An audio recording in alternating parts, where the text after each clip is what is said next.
Bienvenida y bienvenido en Clave Mediática, el espacio de Telesur, donde le invitamos a analizar de qué manera tratan la noticia los portales y los medios de comunicación de América Latina, del Caribe y el mundo.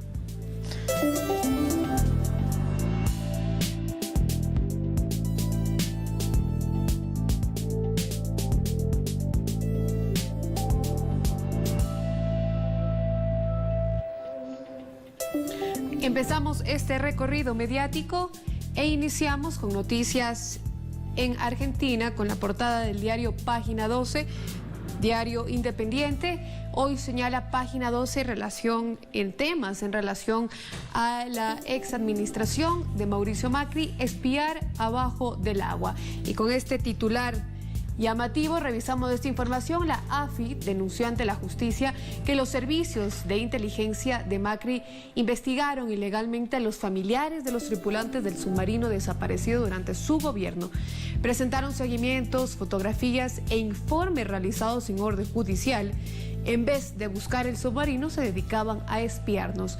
Se indignaron las víctimas y no es la primera denuncia y acusación que se ha presentado durante este último tiempo en contra de la administración del expresidente Mauricio Macri. Recordemos que también ya hay varias investigaciones en relación a espionaje, principalmente contra los principales líderes kirchneristas, pero además también se pudieron conocer información que también se investigaba y se espiaban justamente a periodistas y a diferentes personajes importantes de la Argentina.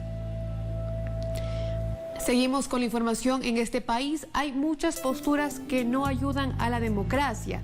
Fueron declaraciones del presidente Alberto Fernández en un mensaje a la oposición y a los medios. El presidente de la Nación habló de la tergiversación de los hechos que se suscitan y señaló que la desestabilización solo puede ser producido de la locura de alguien. Esto también se da en relación a las últimas decisiones que ha venido impulsando el gobierno de Alberto Fernández, principalmente en temas económicos, donde ha generado diferentes reacciones, más aún cuando se ve nuevamente ya la organización de una estrategia para atacar al gobierno de Fernández. Vemos allí las declaraciones que llaman principalmente a la unión, pero además resalta lo importante que es mantener una democracia.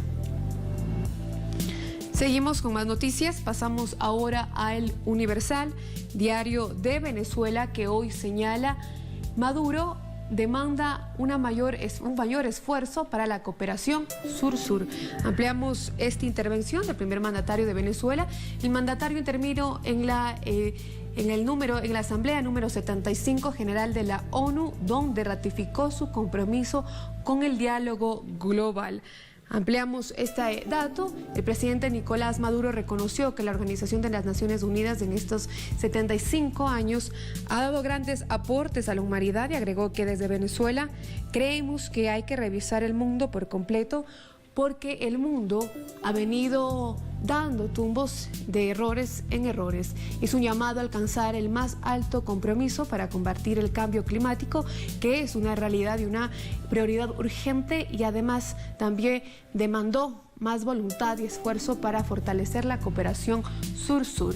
Esta era parte del mensaje del mandatario venezolano Nicolás Maduro en relación a las sesiones que se llevan en la Organización de las Naciones Unidas. Avanzamos con más noticias. Pasamos ahora a Chicago Tribune, diario privado estadounidense, y con esta imagen se plasma un hecho más de impunidad en relación a la violencia policial en Estados Unidos. Ahora por Breonna, justamente una afrodescendiente estadounidense que fue también asesinada a manos de la policía, eso en una redada en su ciudad. Vemos ahí manifestándose a diferentes sectores justamente en contra del racismo, en contra de la impunidad que ha venido dándose luego de varios asesinatos de afrodescendientes en Estados Unidos. Y hoy Chicago Tribune señala que justamente esta causa que conmocionó la decisión también de un juez luego del asesinato de Breonna Taylor, ya que el tribunal de ese país resolvió no poner cargos ni acusar a los 3 agentes que balearon dentro de la casa de Taylor. Vemos ahí la manifestación que se produjo no solo en la ciudad de Louisville, sino también en diferentes ciudades de Estados Unidos como fueron Nueva York y Washington. Seguimos con más información, pasamos a Telesur, a nuestra casa informativa. Hoy señala Telesur noticias en Brasil, donde se ha superado los 4,6 millones de casos del nuevo coronavirus. Brasil contabiliza ya 4.624.885 contagios y 138.977 decesos por la COVID-19 desde el inicio de la pandemia en ese país. Y además también noticias en Argentina, donde en relación a situaciones también de la última intervención de la presidenta de facto en la ONU, donde Argentina también se ha pronunciado luego de que la presidenta de facto, Yanina Áñez, ha involucrado a la situación política al gobierno kirchnerista, así lo señaló la presidenta de facto de Bolivia. Argentina, en relación a esas acusaciones, rechazó los comentarios de la presidenta boliviana en la ONU, quien sostuvo que Argentina estaría trabajando con el expresidente Evo Morales para desestabilizar la democracia, algo muy contrario, pues conocemos de primera mano justamente los hechos que se han venido suscitando en Bolivia, claramente luego del golpe de Estado contra el líder del MAS, Evo Morales. Vemos de allí la intención de generar diferentes reacciones frente a una noticia que es mundialmente conocida luego de lo que ocurrió luego del golpe de Estado en Bolivia. Pasamos ahora a noticias de América Latina y el Caribe con Nodal.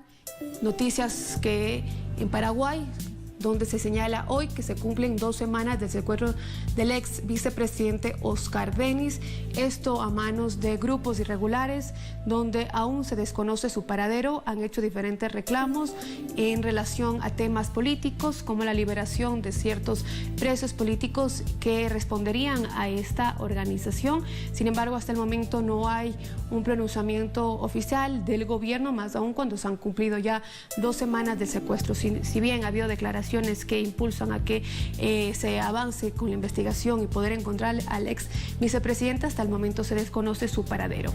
Y además también noticias en Ecuador, con la inscripción ayer del binomio por UNES, por las diferentes coaliciones de movimientos progresistas, donde las elecciones en el Ecuador, el binomio Andrés Arauz y Rafael Correa se inscriben en el Consejo Nacional Electoral. Esto siguiendo el proceso que se debe mantener para llevar adelante justamente la inscripción formal por Centro Democrático del economista Andrés Arauz y Rafael Correa. Si bien también ayer se hizo público que ya estaría ejecutoriada la sentencia dentro del caso Sobornos, es un proceso que se debe mantener y se debe seguir. Esto debe recibirle el Consejo Nacional Electoral. Posterior a ello, y como ya es de conocimiento público el rechazo, la inscripción a la precandidatura por la presidencia del expresidente Rafael Correa, debe rechazar esto el Consejo Nacional Electoral y posteriormente será inscrito el periodista Carlos Rabascal. Ya se escuchaban diferentes voces y ecos de criticar esta inscripción. Sin embargo, como se ha dictado desde el inicio del proceso de los comicios electorales en el país, es el Consejo Nacional Electoral el único órgano que tiene la potestad de resolver los temas internos dentro de las elecciones. Pero además también noticias en Colombia, señala hoy Nodal, el gobierno defiende al ESMAD. Ampliamos esta información. Colombia, en relación a la situación de violencia policial que también se vive en Colombia, el gobierno defiende al ESMAD y pedirá a la Corte Constitucional revisar el fallo que protege el derecho a la protesta, un pronunciamiento de la Corte que dicta diferentes medidas para salvaguardar los derechos de las personas que protesten en Colombia. Inclusive se ha pedido que el ministro de Defensa haga sus disculpas públicas. Sin embargo, ha habido hasta el momento un rechazo de esa cartera, por lo cual tendría 48 horas para responder a todas las solicitudes que lo hace la Corte Constitucional en Colombia. Pasamos a Hispan TV, portal independiente iraní. Hoy señala Hispan TV noticias en Brasil, donde el Senado brasileño pide explicación al canciller por la visita de Mike Pompeo. El canciller brasileño tiene que explicar al Senado sobre su reciente encuentro con el secretario de los Estados Unidos en una zona fronteriza con Venezuela. Hay varias reacciones en relación a esta visita de Pompeo a los diferentes países fronterizos con Venezuela. La intención es clara, se conoce y se ha podido evidenciar por las declaraciones claramente de Estados Unidos la intención injerencista de intervenir en la política venezolana. Sin embargo, hay un pronunciamiento ahora del Senado brasileño que piden explicaciones al canciller, más aún cuando Brasil en los últimos años ha venido siguiendo también tratados de paz, pero sobre todo de defensa de territorios, en lo cual rechazan la intervención o cualquier intento de intervención en la política de Venezuela. Y con esta información nos vamos a la primera pausa, cerramos el análisis y seguimos con más de En Clave Mediática.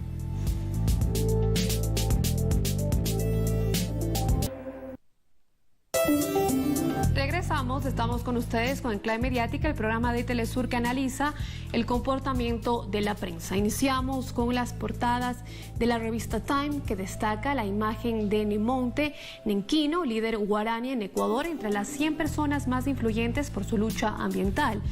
Nemonte Nenquino, lo vemos allí en grande esta portada, que reivindica los derechos de los sectores indígenas, más aún cuando ha sido uno de los sectores más afectados, no solo durante la pandemia, sino durante la gestión del presidente Lenín Moreno, por lo cual ahora una de las portadas de esta revista estadounidense, bien conocida a nivel mundial, reconoce la labor de la líder indígena guaraní. Nemonte Nenquino es presidenta del Consejo de Coordinación de la Nacionalidad Guaraní de Pastaza, provincia amazónica del Ecuador. Su trabajo se concentra en empoderar a las mujeres de su comunidad y defensa de los territorios ante las amenazas de la extracción y la extracción petrolera. Veamos. Mucho coraje, con mucha fuerza, con mucha rabia, empecé a luchar, pensando en el futuro guaraní. El mundo tiene que escuchar las voces de las mujeres de la Amazonía, porque las mujeres salimos a defender, porque las mujeres queremos que nuestros hijos que vivan bien, y las mujeres luchamos cuidando la selva. No es solamente para el pueblo indígena que es importante, en la lucha lo que estamos haciendo día a día es para todo el mundo que vivimos, en planeta que vivimos en el mundo. Yo tengo una hija hermosa, 4 años. Pensé que ella va a tener la selva como ahora tengo. Sin tierra no hay vida. Cambiamos de tema. En Nueva York se celebra la Asamblea número 75 General de las Naciones Unidas a través de una videoconferencia debido a las restricciones por la pandemia. Los presidentes latinoamericanos marcaron una nueva jornada de sesiones, entre ellos los presidentes de Ecuador, Bolivia, Paraguay, Venezuela y Brasil. La presidenta de facto de Bolivia, Yanine Áñez, arremetió contra el gobierno kirchnerista de Argentina al denunciar que desde la nación vecina ejercen acosos sistemáticos y abusivos contra su país. Veamos parte del furibundo discurso y luego lo comentamos. Que tiene el gobierno argentino para hacer de la intromisión la clave de su política exterior hacia Bolivia. ¿Y cuál es la autoridad que tiene para amparar una conspiración violenta de Evo Morales contra la democracia boliviana desde suelo argentino?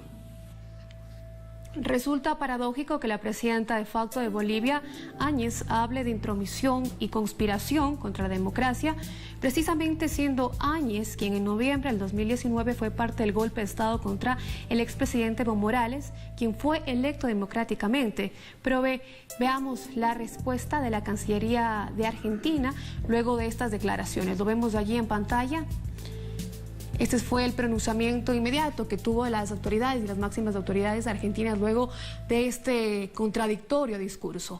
Revisamos. La Cancillería argentina lamenta que en su intervención del día de hoy ante la Asamblea General de la ONU, la señora Yanine Áñez, presidenta de facto de Bolivia, haya insistido en procurar involucrar al gobierno argentino en plena campaña electoral en la política interna del Estado plurinacional de Bolivia. Esperamos que la señora Áñez pueda concentrar su energía en la realización de las elecciones presidenciales libres y transparentes del próximo 18 de octubre. Y además recordemos que Áñez retiró su postulación a la presidencia para participar en los próximos comicios de Bolivia, justamente por la poca aceptación. El mismo expresidente Evo Morales resaltaba esta noticia, calificando como un intento de Áñez de dividir a los líderes del MAS, pero sobre todo también de crear una supuesta unión entre la derecha. Avanzamos con la información. Otro de los discursos que captó la atención ante la Asamblea General de las Naciones Unidas fue del presidente neoliberal Sebastián Piñera, por ser prácticamente el mismo discurso del año 2018 y no precisamente por la protección a los derechos humanos durante el estallido social, que, como lo hemos informado en meses pasados, dejó una treintena de fallecidos y más de 400 heridos oculares por el uso de perdigones y bombas lacrimógenas por parte de los carabineros. Si no, conozcamos esto. De los diferentes continentes, incluyendo América Latina, África o Asia. Una política migratoria que para que sea segura, ordenada, segura y regular. Veíamos ahí justamente parte del discurso del presidente chileno. Revisamos ahora de inmediato el análisis que realiza nuestro compañero Nacho Lemus en Brasil sobre las declaraciones falsas reiteradas del presidente de la extrema derecha, Jair Bolsonaro, y parte de su intervención ante la sesión de las Naciones Unidas. ¿Lo vemos? Según un relevamiento de la web Aos Fatos, Bolsonaro dio 625 declaraciones falsas o erróneas desde su asunción hasta mediados de septiembre. Más de 2 mentiras y media por día. Así fue su discurso en la ONU. A Covid-19 ganhou o centro de todas as atenções. Quero lamentar cada morte ocorrida. Lamenta todos os mortos, mas é o destino de todo mundo. Gripezinha. A hidroxicloroquina está proibido. Nosso governo implementou várias medidas econômicas. El IBGE reveló que por primera vez en la historia de Brasil, menos de la mitad de la población con edad de trabajar tiene un empleo. Según la ONU, el país cerrará el año 2020 con 9,5% de la población en condición de pobreza extrema. Concedeu auxílio emergencial em parcelas que somam aproximadamente $1.000. El auxilio por pandemia no fue aprobado por Bolsonaro, sino por el Congreso. El ministro de Economía, Paulo Guedes, quería pagar 1/3 de ese monto. Y eso aún no es suficiente. El 8 de septiembre la policía de Sao Paulo reprimió el saqueo de un camión de carne volcado para evitar que la población de la periferia se lleve alimentos. Por su parte, Bolsonaro ya anunció el recorte de recursos y beneficiados por el auxilio. Preciso análisis de nuestro corresponsal Nacho Lemus, que abre el debate en la región en relación a los diferentes gobiernos neoliberales que actualmente rige en América del Sur. Con esta información nos vamos a una segunda pausa y al volver, lo más novedoso y curioso que expone la prensa mundial.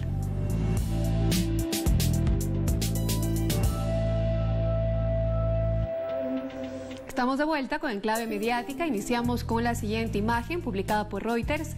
Un jaguar enjaulado, golpeado por un dardo tranquilizante, se eleva con un gruñido de dolor sobre sus patas quemadas y vendadas.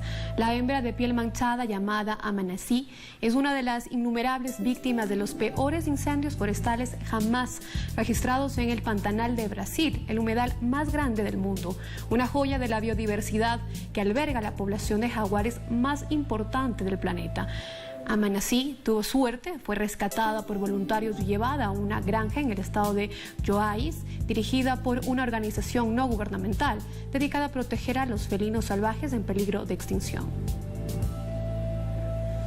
Revisamos ahora inmediatamente la caricatura de alias Bacteria, artista colombiano, justamente, que hace alusión a parte del discurso de Iván Duque dentro de las sesiones de la ONU. Lo vemos allí. El régimen dictatorial de Maduro se sostiene con los recursos del narcotráfico. Fueron parte de las declaraciones que hizo Iván Duque, claramente para distraer la atención sobre lo que ocurre en su propio país.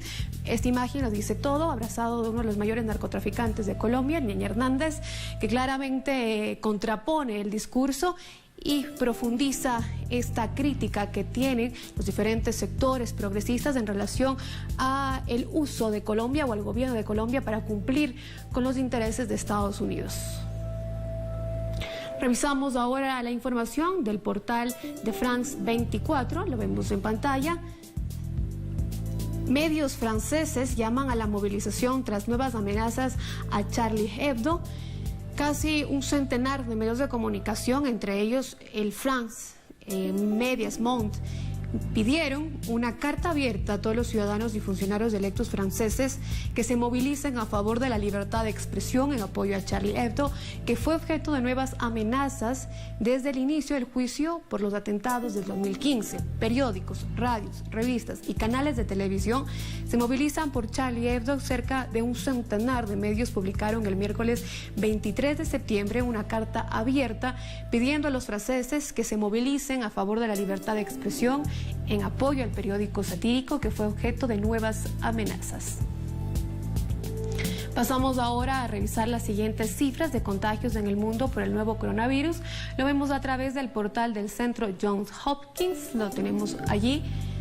Cómo avanza la COVID-19 en el mundo. Vemos ahí en pantalla, ampliamos un poco más la información. Comenzamos con el número de personas que han fallecido por la pandemia de la COVID-19. Son 977.311. Sigue siendo Estados Unidos el país que lidera el número de contagios de la COVID-19. Son más de 31 millones de personas ya contagiadas por el nuevo coronavirus. Pasamos ahora al siguiente video. Unos turistas viajaron por tierra. Ampliamos este video que compartimos a continuación.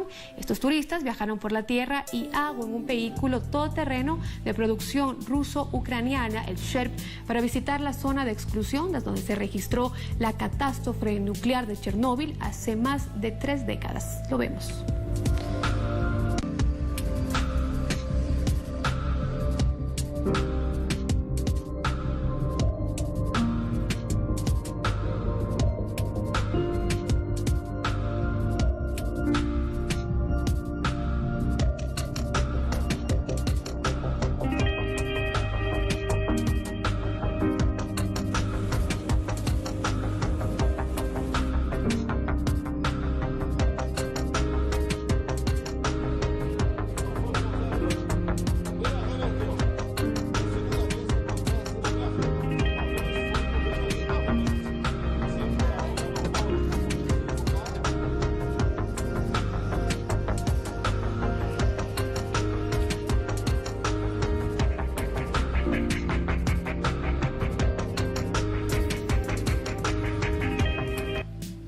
Hasta aquí llegamos y no se olvide que en cada jornada hay algo que queda pendiente. Nosotros intentamos cada día recordar y enfatizar que es lo más importante para el desarrollo de nuestros pueblos. Hasta la próxima.